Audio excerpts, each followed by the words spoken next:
guys, and welcome back. This is ChosenArchitect, and today, well, I'm going to be becoming a nuclear physicist, so I hope you guys are ready. So today is going to be a little bit interesting. Let's just say it might be a little bit confusing and a little bit daunting as well, because we're going to be diving into what I think is probably the hardest part about mechanism, and that is when we start to get into chemistry, or somewhat chemistry in mechanism. It is a little bit ridiculous, and just to show you what I've been working on, I've been kind of deciphering the solution that we're going to have to make in order to get into the fission reactor, and that is what kind of unlocks everything. So if we take a look at mechanism, you see these polonium pellets. These are pretty much required for just about everything later game in mechanism, including getting into the armor, getting into some of these cool tools and things like that. Like, some of this stuff does require these polonium pellets, which means we need to get into fission. And to get into fission, well, you need fuel. The particular type of fuel is the fissile fuel. This stuff is not easy to make. Let's just put it that way. And it requires all of these machines that you see in my inventory, and I hope I didn't miss any.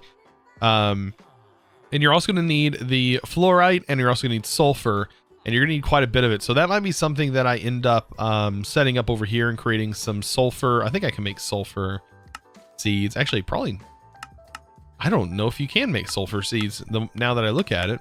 So I don't know. So sulfur does not seem to be, it is a byproduct of stuff, but it does not seem to be, yeah, I only have so much of it. So whatever we can get out of it is what we can get out of it. But I know I can definitely make seeds of this. Doesn't seem like sulfur, unless there are different variants of sulfur. So there is sulfur seeds. It's just a different variant. It needs crushed sulfur. Okay, so that is doable. That is 100% doable then. And we could have a sustainable fission reactor. Now, let's talk about where I'm putting this fission reactor. Because we dabbled with this a little bit on the live stream. I want to kind of touch on a few things that we did on the live stream. One being the fission reactor. The other being we did some decorating. So if you're missing some of the live streams, I recommend checking them out. Now, it's actually pretty cool. So I want to talk about some of the cool stuff that we did. So let's head on over there. Hey, you know what? Watch your mouth, all right? No need for that. I'm recording, all right? Man, he's so fussy, so fussy. All right, so let's head over to our paradise. And this is the paradise biome. Wow, it does seem like the grass got super dark. Oh, because apparently the biomes changed. Okay, I think that this is due to this update, because now this is apparently a Dover mountain. I think the the biomes are all messed up. Oh no. Oh no, that's not good. Well, anyways, I'm not super concerned by that, but it did change the grass color, which I think this is a little bit dark for what I was going with. But we did have a villager. I don't know what happened to this villager that was over here, but it's gone. He's gone now. I think there's a fix, by the way, for these biomes in this current version. But over here, this villager, I'm slowly waiting for him to turn into a cleric, and just has yet to do that. But this is all the stuff we set up, and this was really cool as well. This was basically, it's still running right now, because if I was to say something in my Twitch chat, it would actually show up inside the screen, and it would be the color that your Twitch name is. It would show up in here, and then we would also have the Twitch message that would show up. That was really fun to play with during the live stream. And just some really cool stuff. I wish I could really demonstrate that, but it only really works if I'm actively streaming and stuff is being said in chat. So yeah, I had a lot of fun with this little house builds and getting things set up. And this area normally is gray. It does seem like the water is now blue. As you can see, the water, if you wanted to know what that would look like, now you do. I kind of miss it being gray though. I don't know. Let's go and decide a little bit what we're going to do with the fission reactor, because that's the whole point of today's video. Enough of the live stream. This is now a red desert dunes biome, which is probably why the leaves are all dead colored. That's interesting. I wonder why that changed all the biomes. That's kind of because right now we're in a desert dunes. I was wondering why I had a particular type of mob show up. That's crazy. So I did update to the latest version, and I did see there was some conflict issues. So I might have to check this out and see if So basically they said load the biomes that you go into, let them change, and then I guess load the other mod and it will fix the biomes. So that is, yeah, that's interesting. I'm gonna have to test this out a little bit. Well, I guess if anything, we should just go ahead and go to where our reactor is going to be. This is now a wooded wasteland, which is honestly still normal. It's a wasteland. I think this is a prairie. Definitely not a prairie. But this is, I'm pretty sure, still a wooded wasteland. Anyways, this right here is a fission reactor. So we did put this together. It does require a couple of things to be able to make this, but it's nothing like super crazy. You just need a little bit of reactor casing. This is the smallest one you can make. You need 4 reactor ports. You can use some reactor glass. I decided to, so I can see in here. But the outer edges need to be fission reactor casing. This needs to be reactor glass. And inside there are 2 components to this.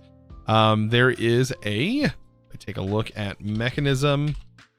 There is 1 fission fuel assembly, and then there is a controller that is in there as well. This right here, a control rod assembly. The control rod assembly is on the top, and then the rod is on the bottom. So we also need to pump this with water. So I have this being fed with water. That is going to be the coolant. But we also need to fill this with fuel, right? So the fizzle fuel. So we need to make this fuel. That is where this is going to come in to play. So let's just take a look at the tree that this requires. So to get the fizzle fuel, we need uranium hexafluoride. Right. Okay. To get that, we need a chemical infuser. Don't lose me here. But this, because I'm going to try and break this down as best as I can. We need a chemical infuser. This is going to infuse 2 different fluids. So now we already have another tree of fluids that we need to work on. So if we work on the uranium side, you can see we need yellow cake uranium. To get yellow cake uranium, and by the way, that requires a chemical oxidizer. To get the yellow cake uranium, well, we're going to need an enrichment chamber. So I have all that stuff right here. There's a chemical oxidizer, our enrichment chamber, and our sulfur. This is our tree that is sort of going this way. Now, that other split that happened here, if we take a look at that split, right? So we got this side done. Now we need to worry about the hexafluoride, or hexafluoric acid. That is its own tree, requiring a chemical dissolution chamber with fluorite, and we need to now get sulfuric acid. Well, sulfuric acid is its own thing. That is going to require now another tree inside of a chemical infuser. And water vapor is pretty easy. If we take a look at that, it is just water being pumped into a rotary condensator. And that will get us water vapor. So that's pretty simple. Now the sulfuric trioxide, that's going to lead to another chemical infuser, which is another tree. Luckily, sulfur dioxide is also pretty simple. We're going to need another chemical oxidizer and actual sulfur dust in order to get this. Now over here, oxygen is also not too difficult to get, as we just need an electrolytic separator, and we feed this with water and power, and then we can get rid of the hydrogen in some form or store it. So if we take a look at our tree, this is somewhat of the tree right here. I know it is an absolute mess, and I'm going to try my best. I'm going to try my best to get this to work. So right here, I'm going to place this nearby, because this is going to be basically where we send our fluid and stuff. I'm not really seeing I don't know where the stuff gets extracted from, unless it gets extracted from the bottom or something. But we'll figure it out. We'll figure this out over time. And what orientation this needs to be in. Now I also need this set up. I'm going to kind of separate them by a couple of blocks. And hope that I'm setting this up properly. I'm going to set that here. And this is going to take this fluorite. And then we need a chemical infuser. You can put that there. And then I think this required another chemical infuser. And so, yeah, I'm going to go ahead and get these machines kind of laid out in that pattern that we were working with. Because like I said, this is probably the most confusing part. Now, the reason I decided to build this away from my base, right, is because this thing does emit a radiation, actual radiation that can hurt you, and this thing can explode. So I wanted to test things out without worrying about a massive explosion at my base. So I think I have this pretty much set up the way that I want it to be set up. Now, I think they made it a little bit easier to kind of route where things can go on blocks. So this is going to be, I think, a little bit easier to do. But I am going to need to use the configurator heavily. That is going to be my best friend as soon as I can find the thing. I think I have it put in storage. Configurator, there we go. Yeah, we're definitely going to need this thing. So mechanical pipes is probably going to be the major thing that we end up using. I need to get water like into here. So if I set that up, you can see water is going to go into here, and then I need to get hydrogen and oxygen. The main thing I want from here is oxygen. So I'm going to set this one to dump excess on the hydrogen. That way the oxygen is continuing to build, and that way we can send the oxygen where we want it to go. Problem is I need to know exactly where the oxygen is going to be sent. And so that's where this is going to help me out. You can tell by the colors. So I definitely don't want that to be there. Let me clear these out. I think this to be on the left side, to be that sort of cyan color right here. And that way we send oxygen over to this. And now I'm going to have to define this as well. I'm going to have to tell this what side is what. You can see we have orange in that. So all of this is going to have to be changed and sort of to fit the current situation and setup that we have. Okay, so I just rotated it on its side and it's working now. Okay, good. I didn't want to waste the fluid or waste the gas that I had built up in here. Okay, and that's going to be creating this. I'm guessing I'm just going to output on the left side then, or the right side. Output on the right side, and that should be able to be sent in here. I'm kind of scared to like send it right now because we don't have anywhere for the other stuff to go, like the waste that this will generate. I guess I could send it into it. Like we can just go ahead and send it directly in. Is this going to connect though? I mean, I guess it really doesn't connect here either. And then have that flow into there. That is our fuel. And this should be what accepts it. We can change this to input only, output, input only. It should input fuel. This should be pulled. And this should technically be what we need. I just don't know why it's not... Unless this is the output slot. It just looks so funny.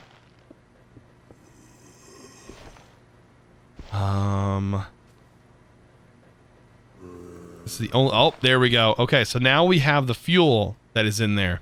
Okay, so fuel is in.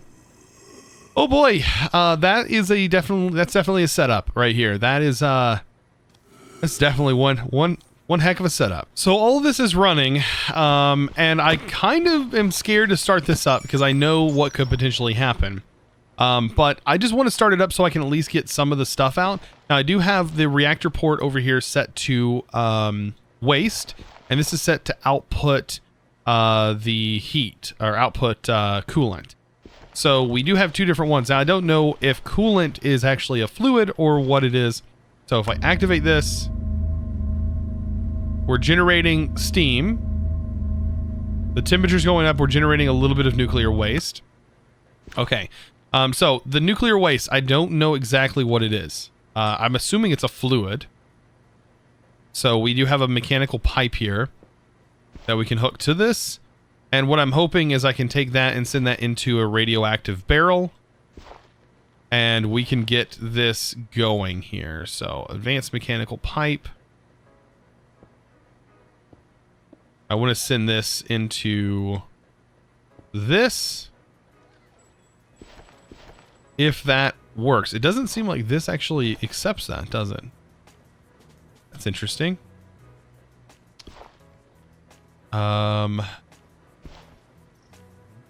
If that's set to pull, is anything coming out of here? So, as far as the waste goes, no. So, that's what I don't know. Does this... is this a gas? It must be a gas. Okay. So with that in mind, we need to, I guess, prep up the gas and get that ready to run. Okay. So this is a gas. Definitely want to send it this way and have it go into the radioactive waste barrel. All right. Did any get pulled out? It's empty. Okay, so it's definitely in here. And then I guess we will send that to our other machines. That will get us the materials that we want. Okay, now what about this? Like, what is this? The coolant. That's what I don't know as well. So is the temp is slowly going down, which the temp was fine. Let's see, steam. Is this also a gas? Yes. Okay, so this is also a gas. So could I put steam inside of a tank? Like this. Like just any kind of tank. Let's upgrade it to the advanced. And then can we open the valve? So this now has steam in it. Can't you set these to, yeah, dump excess? That's kind of what I want to do for right now until we get a better way. Okay, so that definitely dumped the excess, which is good, because I want it to be able to use the stuff. Okay, so that's going to fill that up. Okay, so I have some other machines that I need to make in order to utilize the waste. That's what I'm here for. So before I keep this running, let's go and get the other machines that are going to help us kind of clean that waste up. Oh my goodness, I just realized. Oh, that hurts. That hurts a lot. Not only did I have to do all of this to set this all up, but now I just realized that to utilize this waste, other than just have it go into the isotropic centrifuge to make the plutonium, I have to make this, which I already knew. I just didn't realize the thing that was in the recipe. The solar neutron activator requires plastic sheets, and to get plastic sheets is an entire thing all on its own. It is a entire, like, look at this. We have to, yes, go through this whole thing with biofuel, getting ourselves ethylene, like oxygen. It's its own thing. It might not be as bad as I think, though. So we already kind of have some of the resources for this. So really, I need a pressurized reaction chamber. This should be able to accept the hydrogen and the water. So I'm just going to need the pipes, and then we're also need a crusher. The crusher is going to send the biofuel to this to be able to create substrate. Yeah, there's a whole thing to this. Let me go ahead and send this over. This is a mechanical pipe. This should be able to accept the gases. Right? Gases. Or wait, is this no, this isn't gas. There we go. This over. We need to tell this basically how to accept everything, because this is of course not going to accept it right off the bat. So we have right here is the red, which is going to be fluids. And then we also have our tank in the back. Needs to be set to an input. Gases, fluids. Oh, this is going to be a pain if I can't get this right. Maybe turn it this way. Well, actually, you know what? It might have worked had I just had it automatically pulling the fluid out. That might help. There we go. Now we're sending fluid.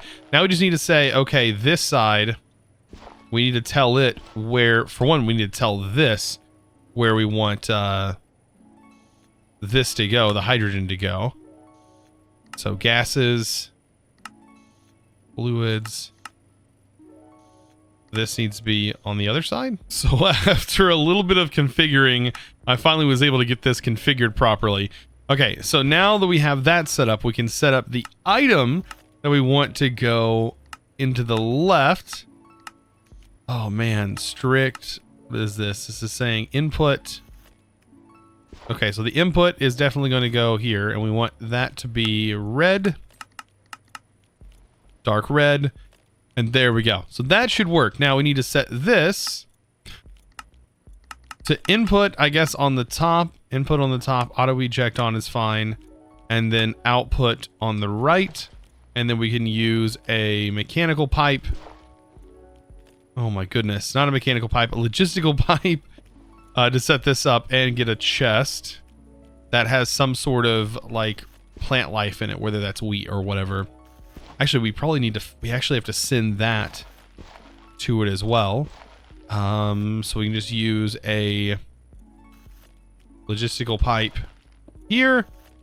Oh boy. Send everything over and get this machine powered.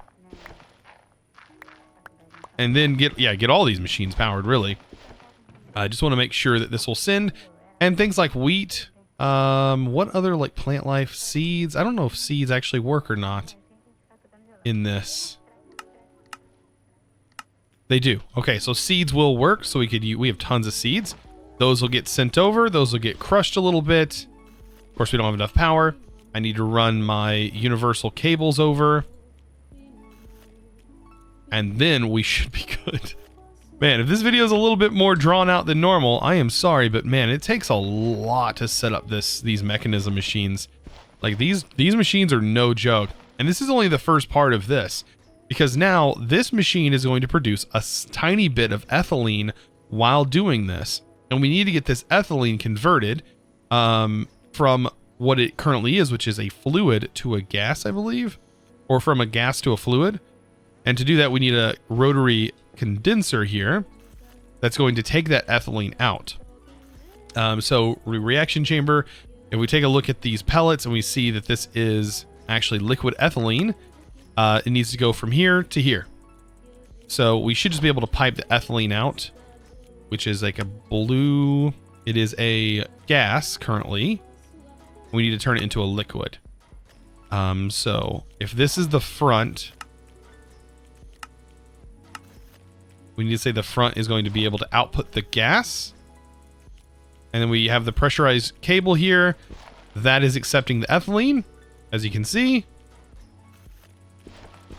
And has converted that now into a liquid, or is in the process of converting it to a liquid. Of course, it does need power as well.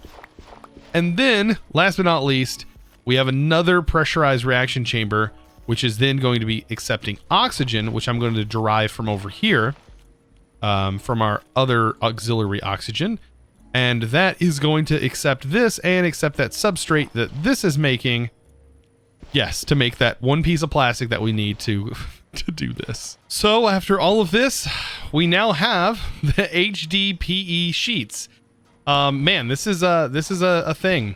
Now this is going to generate a little bit of oxygen, but I'm not super worried about it right now. By the time we're done with this, it shouldn't be a big thing. Oh, by the way, there's a new mod that was added. We're gonna have to go over that in a few episodes from now. But yeah, we're generating the sheets. So now I can actually get this done. You know, usually this used to be like one of the biggest things like every mod pack required you to do was to make these sheets. I've done it so many times, it's not even that big of a deal. This was actually a bigger deal than anything. I've never had to do this before.